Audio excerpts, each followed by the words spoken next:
మన బీబీసీలో చాలా వరకు ఫ్రెంచ్ ఫ్రైస్ కానీ, స్నాక్స్ కానీ, మిల్క్ షేక్స్ కానీ, hot coffees, cold coffees, ice creams, non alcoholic మనకి whisky, brandy, vodka, cold coffees ఉన్నాయి మన దగ్గర.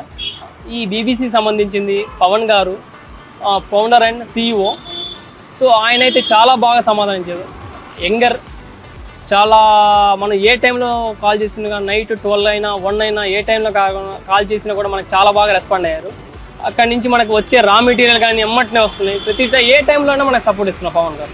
బేసిక్గా అన్ని ఫ్రాంచైజీలో ఇలాగా సపోర్ట్ ఇయ్యరు వాస్తవంగా, కానీ నాకు పవన్ గారులో ఏంటంటే ప్రతి దానికి సపోర్ట్ ఇవ్వాలి, ప్రతి మనకి ఎంకరేజ్ చేసినట్టు మంచి బాగా మనకి బేస్ అయితే ఒక అవతల నుంచి వచ్చే రెస్పాన్సిబిలిటీ మనకి ఉండాలి అన్నట్టు మనకి పవన్ గారు అయితే నాకు చాలా బిజినెస్ స్టాఫ్ మంచిగా సపోర్ట్